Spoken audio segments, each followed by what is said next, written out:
Hey everybody, this is Team Demon Kitty here. I should actually start using the names that we came up for ourselves. This is Night Heron here from Team Demon Kitty, and going to be streaming some more Pesterquest. We're going to be doing some fun routes here. One of the routes is going to be Terezi's, and as you can see, I put on my toothless key goop because dragons. I don't have like a red dragon key like Terezi, but like I do have this toothless one, so it is dragon themed. It's close enough. So let's jump right into it.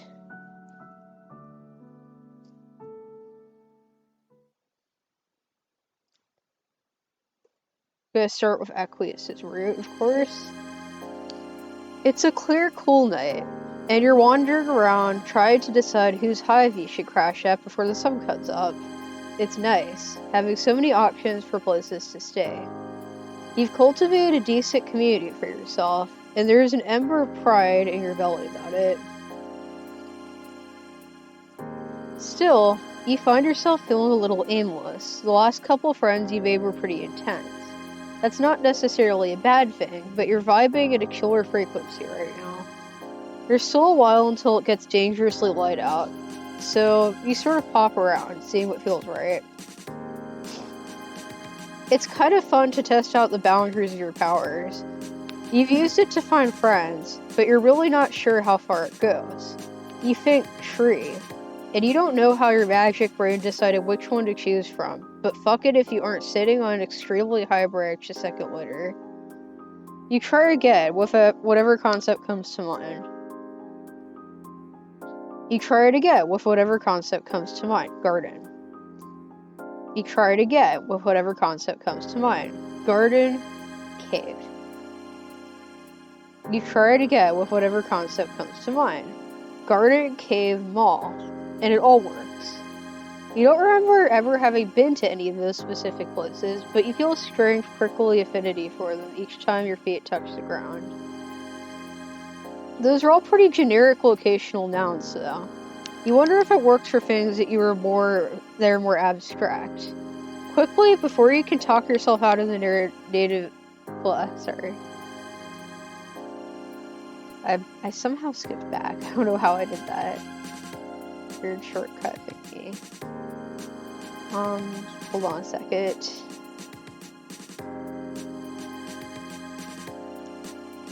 Blah.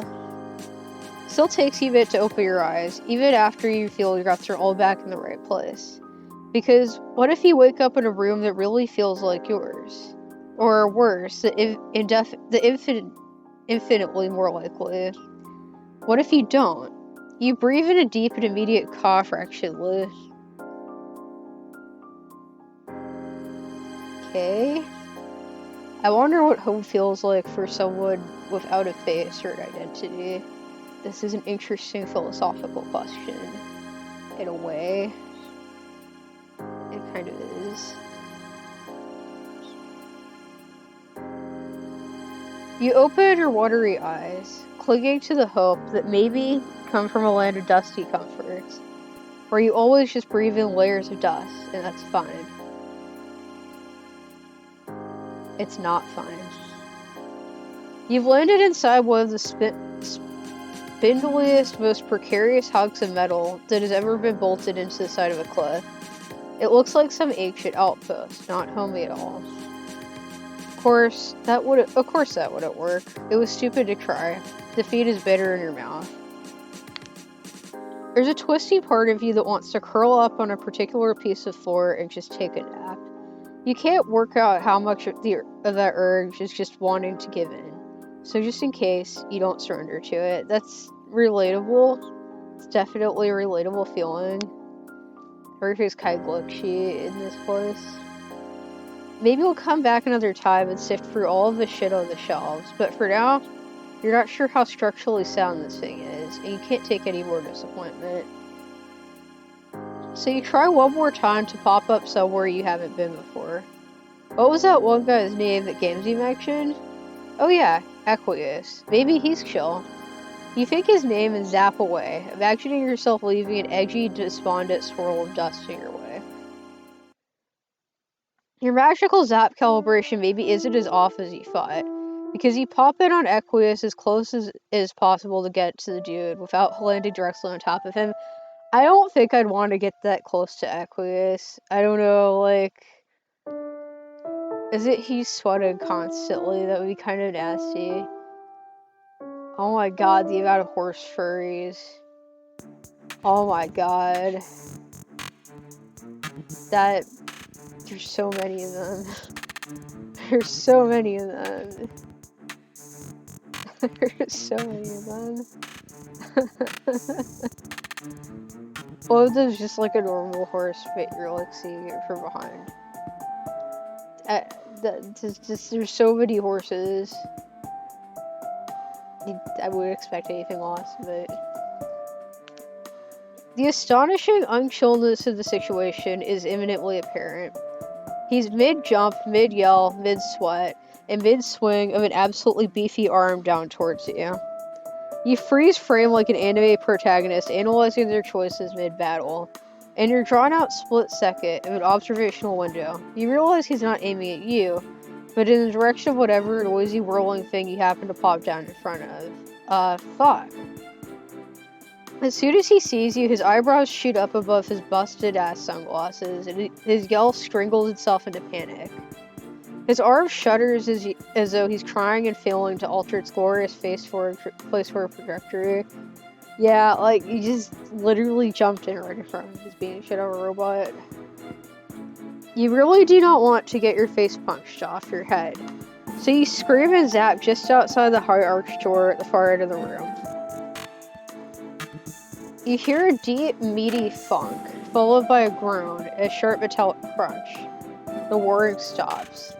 Oh my god, is he dead? Is the other thing dead? Should you go and check on him? You skitter away from the door and then back to it, unsure what to do. I'm gonna try to do an Equius voice. Was that? No, it can't have been. Hello. Show yourself this instant. Ah, fuck. He does not sound happy. His words are a little garbled too, like some teeth just got knocked out by whoever's ass he was just kicking. You weigh your options. I mean, this is an obvious choice. This is a pretty obvious choice. Ah, oh no, oh man. You know the game's seal of approval is maybe not the most credible, but this guy might be an okay dude. And it would definitely be your fault if he was hurt in there. You should at least check on him, explain or something. You can zap away if it comes down to it. You do the polite thing this time, and knock. He opens the door fast, like he was just on the other side of it. You both jump. That face. Also, female horse sculptures. There's just like everywhere there is horse. There's horse everywhere. He collects himself and glares at you, arms crossed against his heaving chest. Rivulets of blood and sweat run together and pool in the diva above his weird alien clavicle. And a low menacing sound rumbles through him. You can feel it in your teeth. Holy shit, he's terrifying. Explain yourself immediately. You think he might shit your pants on the spot. But he gives you a quick up and down and rearranges his expression into a sort of forced smile. It doesn't really feel any more welcoming, with the blood dripping down his chin, but the fact that he's trying is maybe a good sign. Yeah, he's trying his best, like, he's just like smiling at you and he's like trying his best, like, gotta give him credit for that. You hold in your fear shit just in case. Or, perhaps, come in and take a seat. He steps aside to beckon you through the door, then sort of phrases, unless you should be the one instructing me, in which case it would behoove you to make that promptly apparent. He's swatting. Oh, because we have, like, the hoodie, right? He thinks we're higher blood caste than him. And he's like, he's into shit. I cannot work out how exactly to address you when you don't wear a caste symbol and you look like that. I guess you're not still wearing it. Which I am either very sorry for or quite percent about. This ending on where the truth lies. Either way, I am beginning to perspire about it. So, out with it right now. Man, he's really struggling. The anger he felt radiating off him before is still there. But that doesn't seem to be all what's driving him. It's like there are two competing forces inside him. One that wants to yell at you, one that wants to get yelled at by you. You might conceptualize these forces as fierce animals, warring in a glorious and unwavering balance. Horses, perhaps? Anyway, we'll workshop that metaphor later. You tell him that you look weird, but you promise you're cool. You know a friend of his. At the mention of Gamesy, the corner of his lip curls up into something complicated. So you change course real fast just in case. And Carcat. Does he know Carcat? What a guy. He eyes you weirdly, or you think he probably does. With his eyes hidden behind his shades, you can't be sure, but he's being very still. Sweat and blood are still just fucking running down his face, and he's not even acknowledging it. You laugh nervously. You both continue to stand there, waiting for the other to make a move. It'd be super helpful if someone was assertive around here. He's like super buff. I forgot how buff Arthur is in this. They make Arthur buff as fuck. Luckily, some kind of cow centaur man, his Lucis, you assume, breaks the awkward doorway stalemate by silently trotting up and handing Equius a desperately needed towel. He then offers you both some frosty glasses of milk.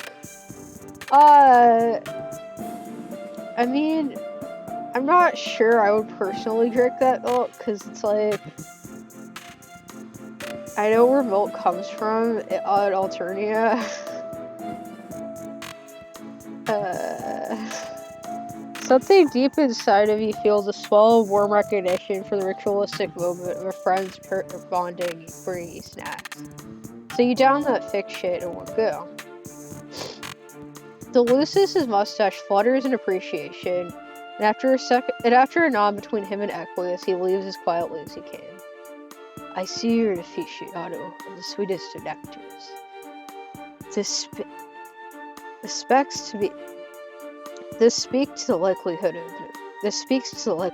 your nobility, which is reassuring. I may be able to overlook the circumstances of our meeting then, if you could provide strong evidence, of course. Tell me, are you also a hoof-beast art enthusiast? He beckons you inside the room. As you follow, you tell him you're not really sure what that means, but probably you're a fan of a lot of... Oh. Haha, wow, okay, that's what he means. Cool. Yeah, you know, whatever. You feel like you learned once that anything can be art if it feels right. So art could definitely be the, muscled horsemen on the walls of this here living space. I mean, that's true. Like, art could be a lot of different things. I think that's actually true. Like, that's a pretty true statement. Equius rumbles in agreement and gestures toward a chair. It's one of those cool red and black gamer-themed chairs, with embedded speakers. There's a lot of that kind of decorating motif in here, which is a little at odds with the high ceilings and engraved doorways and general blue-blood old money architecture. Oh yeah, there are broken bows or robot parts all over the goddamn fucking place. Not in neat little stacks or connected to other robot parts to create whole robots. Just an absolute wasteland of obliterated robo-corpses. Like they all were torn limb from limb, and they just scooted off towards the wall. A fair few of them were splattered in blood too, dried. It looks almost black, but the fresh stuff on the fists to the one of the pieces at your feet is bright indigo. On the one hand, it is absolutely a relief to see that it's all metal and not flesh body parts scattered on the floor. But also, it's still, you know, not not fucked up looking. Your smile probably has too many teeth in it to seem normal, but Equius returns it in kind and leans what he probably fixes casually against the edge of his desk. It creaks under his weight. Jesus, he could just end you in half a second, couldn't he? He's too strained for his own good. You claim we have mutual acquaintances. Mutual. Mutual. Because cows and elk. His Lucis has udders. Yeah, you can't see them, but like that fun canon Homestuck fact, obviously, is that it's remembered. So demonstrate it. He nods towards the screen of his desktop, where he is trolling open. Oh fuck, okay. You guess you can just click on someone and ask them to prove it.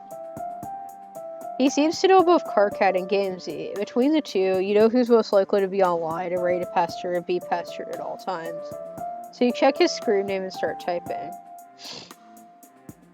Centaur's testicle began trolling suitcases. Hey Karkat. This is your character. Hey Karkat.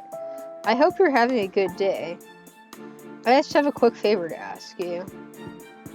Wait, what? Oh, also I miss you. What the fuck? What happened to you? Where's your horrifying cork? How am I supposed to saddle up for some truly nauseating conversation if I don't have a non-veiled at all bold reference greeting me at the beginning of every one of your excruciating messages? Oh, sorry, accidentally went to that. Okay. Close me. These shortcuts keep fucking me. Are you sick? Like, in a new way? Oh right, Jesus, you're logged in as Equius. Your fool ass just started typing like you had your own account for some reason. You blame it on the nerves and get to clarifying. Oh, haha, sorry. This is your new friend. After all, I dropped you off yesterday. I wandered out for a while, and now I'm hanging out with Equius. I'm using his computer. Oh, my poster almost fucking gave up on the spot. I don't think he trusts me. Can you vouch for me? Hold on, let me just bask in the concept of the two of you hanging out. This is a mental masterpiece, a tableau of awkward fucking splendor. I legitimately do not even know what sort of short-circuiting must be happening in his brain to try to make sense of you. Please don't tell me a single fucking thing about later. Okay, woo, I'm done now. Is he watching? Equius leans over your shoulder and tucks his hair behind his ear so it doesn't get all the way in the way of his typing. It's a bow and arrow. Any resemblance otherwise is only a pleasant coincidence. And yes, I am watching. Okay, whatever. Listen up, you milk log chum squelcher. This little guy right there, the one that you're probably dripping sweat all over, that's one of the realest friends you will ever hope to make. Surely they'll send your life careening horrendously off course, but it will absolutely be worth it for the level of dedication they bring to the table. Don't even bother with the blood color horse shit with this one. Since they're the only one of their species, just roll with it for once and with your wretched life. Don't fuck this one up, the hawk. They're an abomination. Hey, they wouldn't know what boundary is if it took up residence in their grease chute. But you two have those things in common. So in this case, that's a good thing. But I keep doing that, I'm so sorry. Equius inhales sharply, and you wonder what Karkat meant by that. I mean, yeah, oh shit, he's like having a breakdown because he doesn't know what to do because you don't have a blood color. He doesn't know what to do. We broke Equius. We fucking broke Equius. He inhales sharply, and you wonder what Karkat meant by that. About Equius. You mean, sure, you're an inexplicable being, neither earthly nor Alternian, but with weird itchy memories about having lived on both planets. He doesn't seem out of the normal range of fucked up, considering troll standards. In fact, how about this? That is sufficient, goodbye. He minimizes the window and steps back, somehow sweatier than he was before. He taps the towel gingerly on his forehead. So, we have now been properly introduced. Okay, then you definitely thought he was going to be more thorough than that. He does seem a little shaken up, so maybe you should just be thankful the conversation got cut short before he could really dig too deep into your lore and get judgmental about it. He probably would, because, like, he doesn't know how the fuck to handle this. He's like, we broke Equius. I do not know the standard method of communication with your species. You will take the lead here, and it will surely become clear how I should proceed. Yes, that sounds extremely feasible. You will now begin you will now begin the friendship process. You will now begin the friendship process. That, like, yeah, that's how you talk to people. It's like, if you meet someone new, you need to say that. You need to say that they will now begin the friendship process. Obviously, that's what you do. Like, that is totally what you do. I command it. Equius. Oh, sure, you got this. How exactly do you got this? Let's say that. Because I think the power thing backfires, if I remember correctly. You decide to just go for it. Sometimes leaping into what could potentially be a super sensitive topic for someone ends up being the key ingredient in a friendship pie. Well, it does it with Gamzee, because, like, his friendship pie is just, like, super and a drug, but it'll probably work for Equius. You can see it now, Equius crying. Thankful you're here to talk about whatever this unspeakable commonality you share is. You wiping his tears with his already pretty soaked towel. You shake yourself out of your daydream and drop this sweet loaded question right in his lap. Holy shit, you can't wait till this works. Excuse you. Speak for yourself. My standing is unblemished. Karkat is only comparing us in that way to further the rules that he has removed from for that particular category. It is a delicate social dance. Okay. You're not really sure Karkat sees it that way, but hey, whatever works for them. Anyway, you know he's just yelling a lot about something that's not a big deal. As is his manner of showing affection. But you just thought he meant, like, the horn thing. The horn thing? Oh shit, you're sorry. You don't know what things are that aren't callable around here, you know. It's almost like it's all entirely arbitrary, and at the whims of whoever's in charge or something. You like the look, personally, but you haven't made friends with someone with a broken one before, so you're not sure how common it is. It is relatively uncommon. They are exceptionally sturdy, so it takes something very strong to break them. He looks like he might be about to tell you the story, but somehow you keep not learning the lesson where you chill and experience something instead of leap to try to figure it out before it happens. So fueled by enthusiasm for your newest spur-of-the-moment decision, you stop listening to his lecture. Oh no, we're gonna get the bad ending here. I bet we're gonna get the bad ending. Yeah, I think we're gonna get the bad ending. I'm so sorry, y'all. But we get to see both endings, so... Stop listening to his lecture on troll biology and focus instead on zapping to the moment his horn broke. Troll biology is probably super uninteresting anyway. He'll come right back hereafter and be able to contribute more to the conversation. You pop into familiar nothingness, but instead of appearing to point in Equius' past, you feel yourself split. It's like looking at a magic eye puzzle, but with your whole body. You try to concentrate, to align the segments into a whole, but it's too late. You think for a second it might be a cool new power, but it doesn't feel that different than before, only just triple. It's like there's a narrative precedent for this moment, existing in more than one point of truth. Unable to do anything else, you sit there in space, contemplating this paradox. You watch. He looks a little younger, but not much.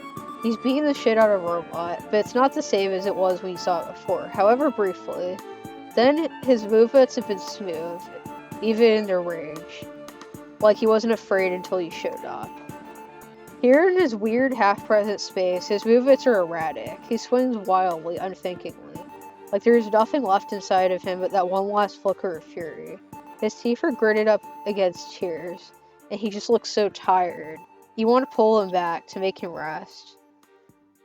You see him reach the same conclusion, but not at all how you meant it. He just stops. The robot does not. You feel him close his eyes. That same moment, you see another snapshot of time, much further back. There's a little grub wobbling its way up a stalagmite in a cave. It's definitely a precarious place, but it still somehow feels safe to you.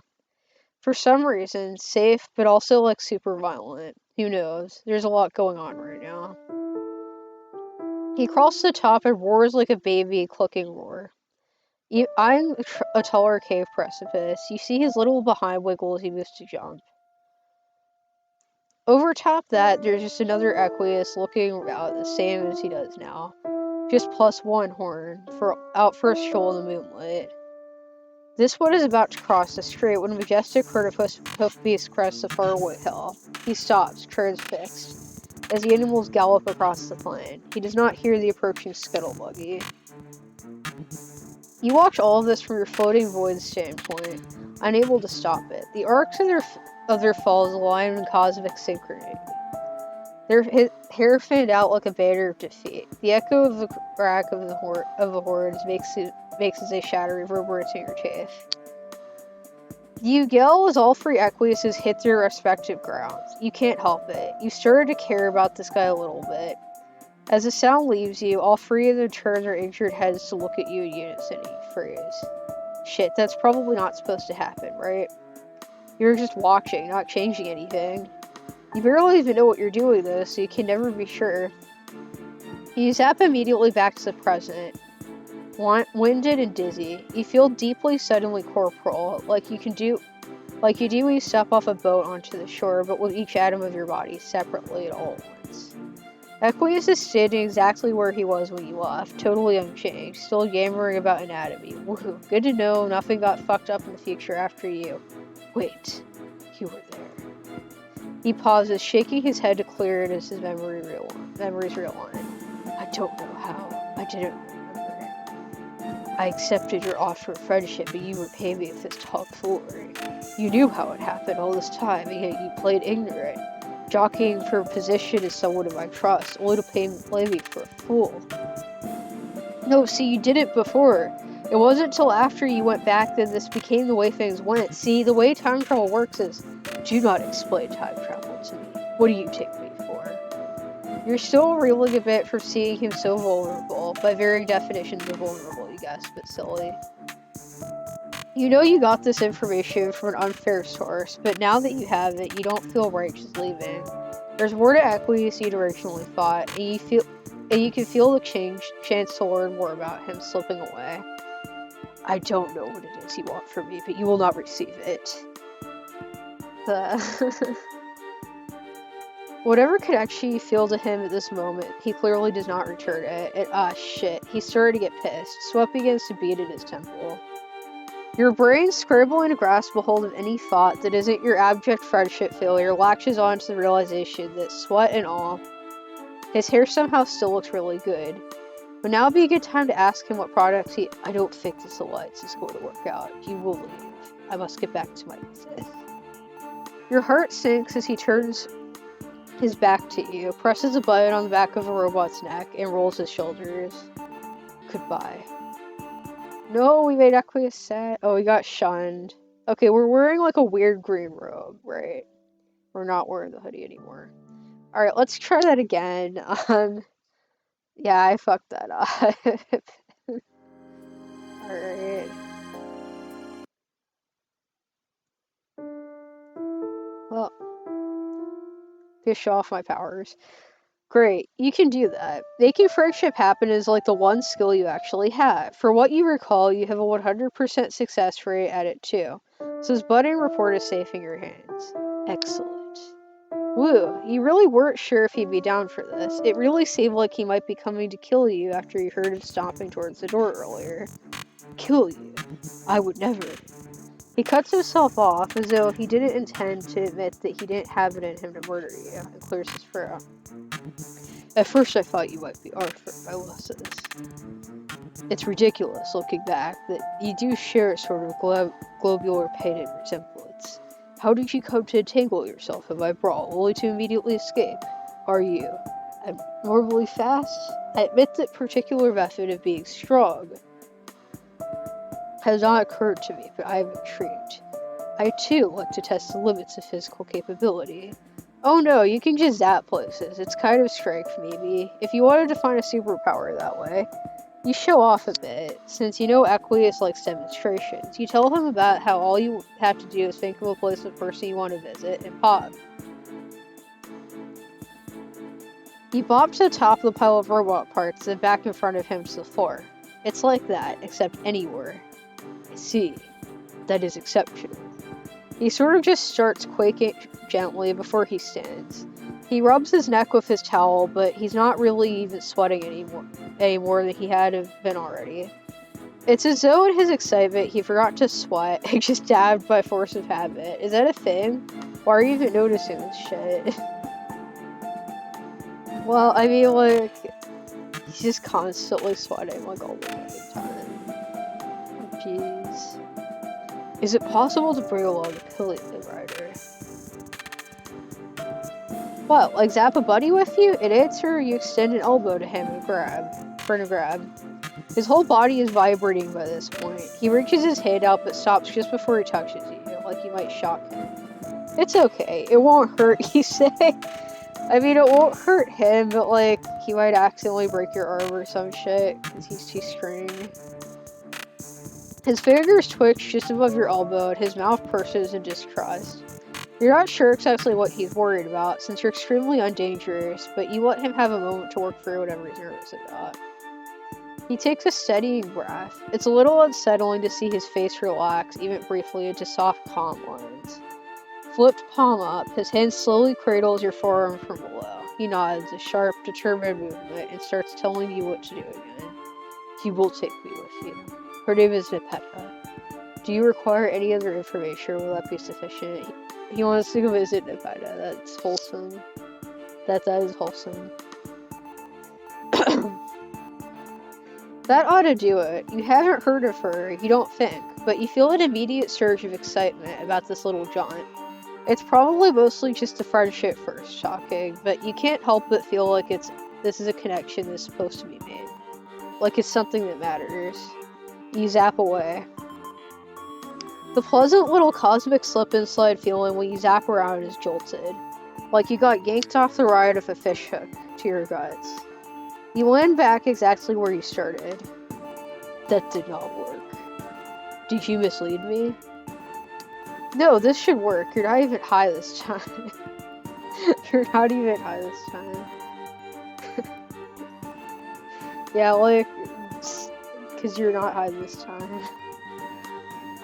As impressive as the strength of your power is, perhaps you need to apply more attention to the more intricate details involved.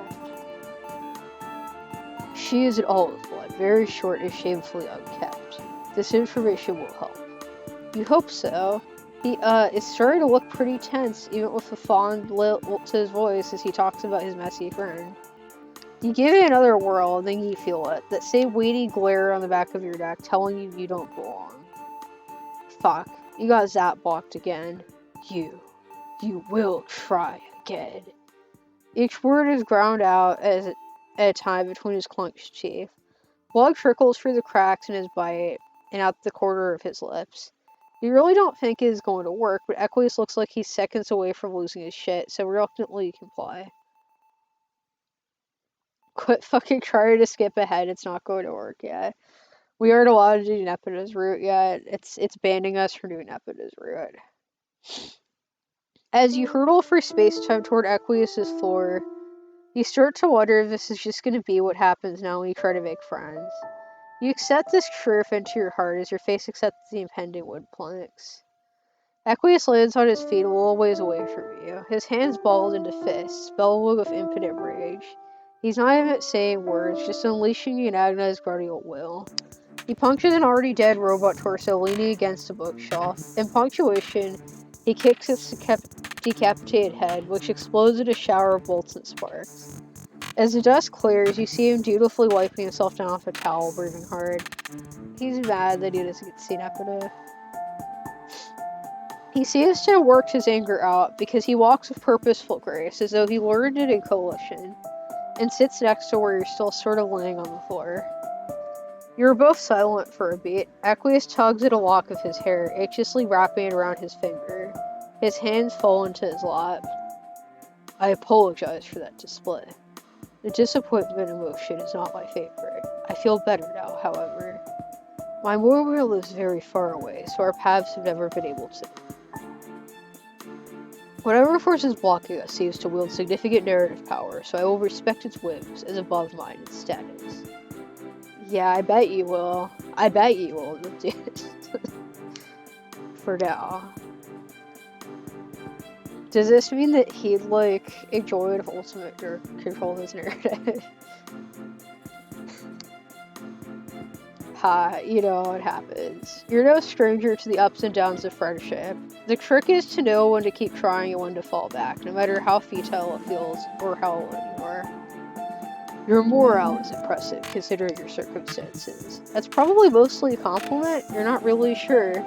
Your circumstances definitely feel like they could be worse. You are very sure of yourself. How do you manage this when you're the only one of your kind? Without a society to tell you how to act or feel, how do you know if you're living in the correct way? How do you know where you belong? Or if you belong? Fucking ouch. The desire to belong is a yawning wound in your guts, one that never seems to heal. You try not to let this rip too many stitches out of it. You never feel totally secure, you say. There's always fear, always doubt, always pain. But you find people in unlikely places, make community when and where you can. Shit, you have belongings at, what, like 8 people's houses by now? It's not the same as having your own spot, but it's definitely something.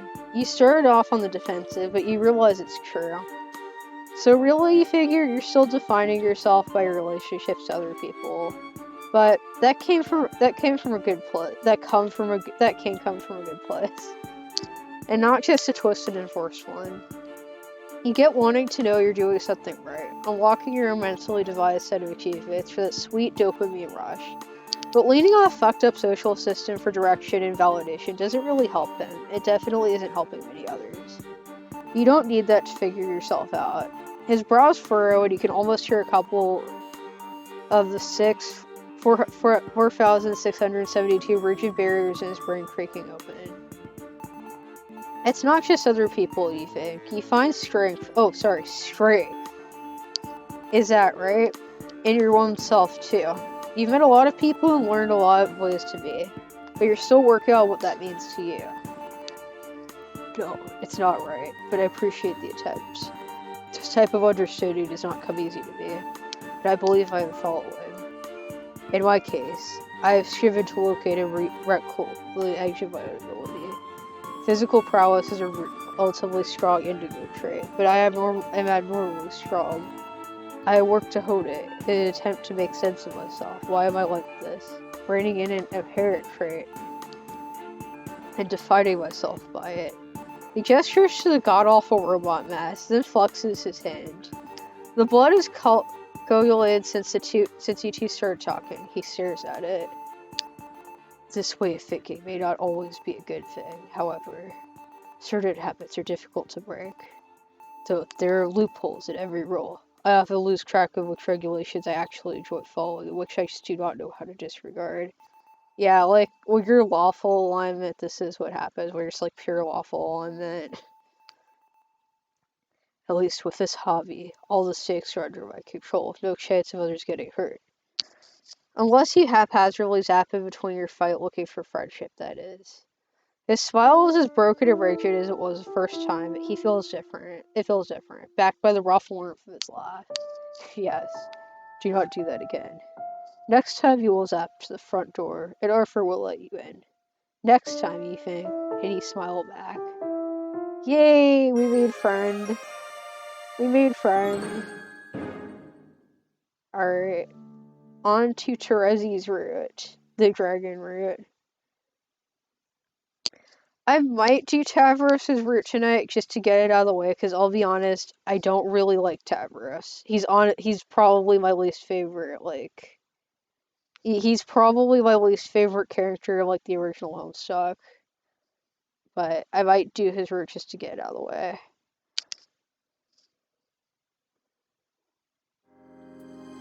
It's a cool, breezy evening. Violet leaves crunch under your feet as you stroll casually through a dense and inviting forest. Not an environment you're used to on this planet, that's for sure. You should be lapping up this serenity like a thirsty dog in a Zen fountain. Instead, you're brooding. So many new friends, all of them a special breed of sad. You don't like seeing sad people, so you've done everything in your power to fix them. Slumber party, matchmaking, throwing a giant spider into a volcano. The smiles your new friends greet you with are all the proof you need that you've been doing good work. And yet, you can't help but wonder how much of a difference any of this really makes. Especially on Alteria, you've gathered that even if one of these kids avoids being murdered by an insectoid eugenics robot, they'll just wind up conscripted into a lifetime of military service under a colonial empire. Which makes it really hard to believe that introducing a few bouts of revelatory catharsis will ultimately amount to much. It's a depressing thought, and you're not entirely sure what to do with it. Sorry, I keep coughing. Which is why you came out here. Nothing better for the soul than a nature hike, right? Maybe after a nice long walk, you'll come out right as, hey, is that a treehouse? I'm sorry, I keep coughing. Hold on a second. Hold on just a second. Hold on.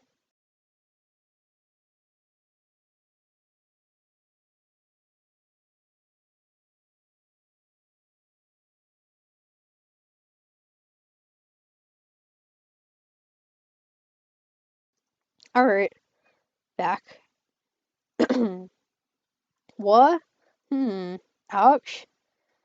Ouch is right, criminal. Great, more shenanigans. You won't lie and say the prospect of making friends with spooky shark and glaringly red shades isn't appealing, but criminal doesn't leave a great taste in your mouth. When you try to move, well, you don't, because you're tied to a chair. Strike 2 on the bad taste scorecard. Probably shouldn't stick around for strike 3. In a moment of uncharacteristic self-preservation, you close your eyes and attempt to zap away. But you can't? Your head hurts and your vision is still kind of hazy, which might imply brain damage on account of your surprise winging. With your luck, that probably means your superpowers are permanently broken. Typical. Looking up at your captor again, you can't help looking at the thinking his specs are a bit extra. What kind of loser wears big angular sunglasses like that anyway? You'd certainly be one to judge if you had the legal authority to do so. I don't know how to do Terezi voice. A fashionable dress like that with what is it? I don't know. I'm feeling it, Terezi. A fashionable dress like that with blood as deliciously red as yours. The hypocrisy on you stinks like a fragrant pus. Gross. I'll deal like that. Jeez, what is up with these aliens and their hang-ups about blood? Hang-ups. Gallows humor is an admirable quality, but such crowd-pleasing theatrics will not spare you from the full weight of the law!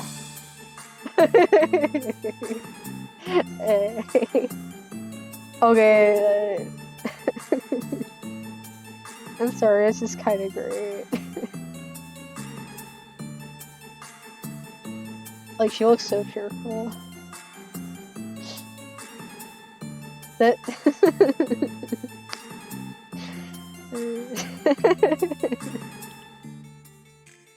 A bizarre tableau unfolds before you. Stuffed dragons and benches, big angry monster, empty noose dangling next to the window. Looks like you just wandered into courtroom drama. Much to your relief, your kidnapper isn't a shark, and you have to admit the glosses do come together in the ensemble. But it is instead a short, stocky troll girl in a short-sleeved turtleneck and a pair of garish red Crocs.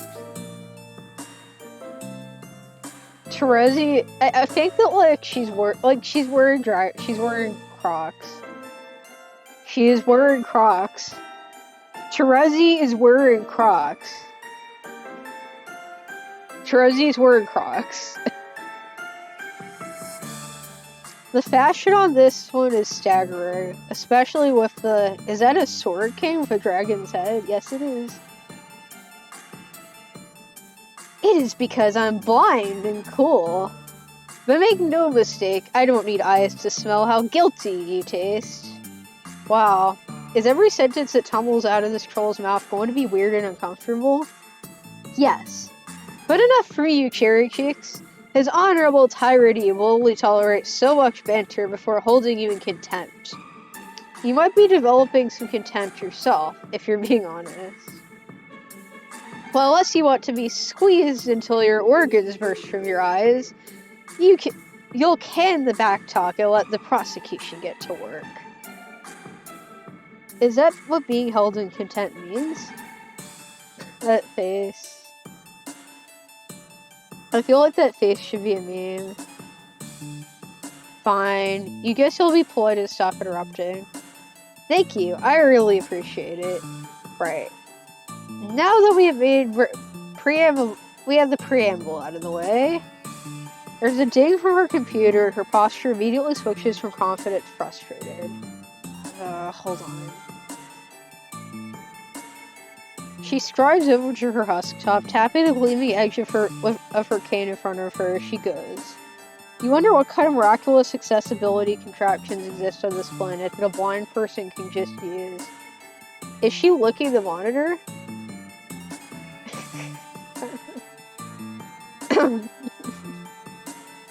Yes.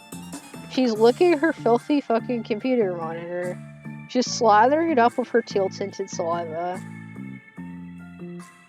Going at it like a husband greeting his war wife after 20 years at sea. Why? Why? Sorry, give me a second. No problem, you say. Not like you're going anywhere. Okay, she's distracted. Now would be a great time to go somewhere. Your powers still seem to be on the fritz, but you think the weight of your incredible ass might shatter this chair if you could get some leverage. I'm gonna wait it out. I don't think escaping is a good idea right now. You decide it's best to wait this out. The sword and noose are a bit worrying, but with the plush toys and chalk drawings, it strikes you this is probably the closest Fig Alterity has to a tea party. Which would be adorable if it weren't so depressing. It's still pretty adorable, I don't know. It's still pretty adorable. Like, it's still actually pretty adorable. Playing along seems like a prime friend-making activity. It is. Besides, whoever got hurt in a court of law?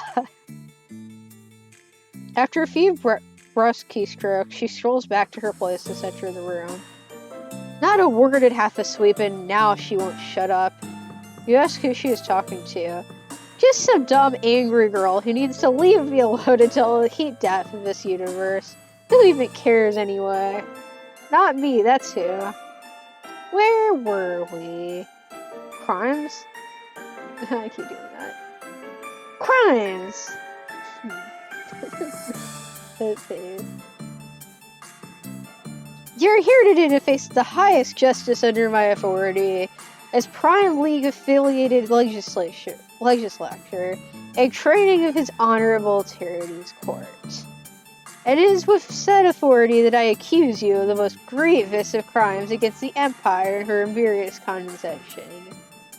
Uh-oh. What crime would that possibly be? Breaking and entering? Jumping with a clown? You guess she could technically nail you down on an accomplice to murder, but... The crime of existing! I love it when she throws her hands out like that. It's just, like, great. It's really dramatic. What? You're waiting for the other shoe to drop, but the damn fig just seems to be stuck up there. What did she say about being in training? You're beginning to wonder if this is, what did she call it? Legislature, prosecutor, public expeditionist? You're beginning to wonder if this murder lawyer actually knows what the hell she's talking about. You think I'm making this up? Do I really look like the kind of girl who would randomly commit unprompted and unjustified murder on a whim? Look, you've met some weird fucking trolls on this planet, and they all seem to have a pretty less than fair attrition about murder, so... No, you know what? Fine. If you're gonna be a penitentic, snot-loved little wiggler about it, I'll just recite the whole fucking law verbatim. Article 5, subsection 11, paragraph 68 of the second new code of alternative jurisprudence describes your crime as being, having been, or possessing the capacity to be in need of material resources, consumption for the purpose of circulating biological expiry, existing in, of, around, or through imperial territory as one of the unclassified signalation muted, one of the extrasolar origination alien, or one who plans to commit, has committed, or may possess the capacity to commit high crimes and misdemeanors against her imperial condensation criminal misdemeanors. It's not a misdemeanor, it's a misdemeanor. It's a misdemeanor. Oh no, we don't want misdemeanors. We don't want, like, commit misdemeanors here. There, happy now? Dang, this girl really knows her stuff. Of course I do. I'm not some fly-by-lunar cycle troll slaughter consultant. I'm a fucking professional. Clearly, how could you just question her expertise on the subject of what it is and not technically a crime? When there's so many books piled up haphazardly, you definitely are existing as an alien after all. I guess that does by definition make you a criminal. And for the look of that news, you doubt the punishment is something quite as being firm as a slimer. So is there an appeal process, or... She springs forward with surprising agility and presses her face right up against yours, sniffing with alarming enthusiasm. You're a game of candied apple ignorance. May convince the pan, scribble, and clown fuckers and the cheapskates, but I smell the deception dripping off of you like a delicious marmalade. You'll have to do better than this if you really want to. She sniffs. Want to. She sniffs again. Did Kanaya make this dress? Oh, looking out. Yeah, you say. You and her are great friends, the best. In fact, you think you should message Kanaya right now to clear all this up? You know, like a character witness? I've witnessed your character plenty of times, and it's as bland as they come. That's certainly not the worst contemplative noise you've heard. I may have misjudged you. If you tell anyone I said that, I'm going to cut off your arms and use them to finger paint bulges on your face until you bleed to death. You decide that keeping this politely mundane secret is definitely in your best interest. So does that mean you're free to go? Not so fast. Mayhem implies possibility, not certainty. Maybe Kanaya gave you this dress because she likes you, or maybe you persuaded her into it circumstantially. One sec.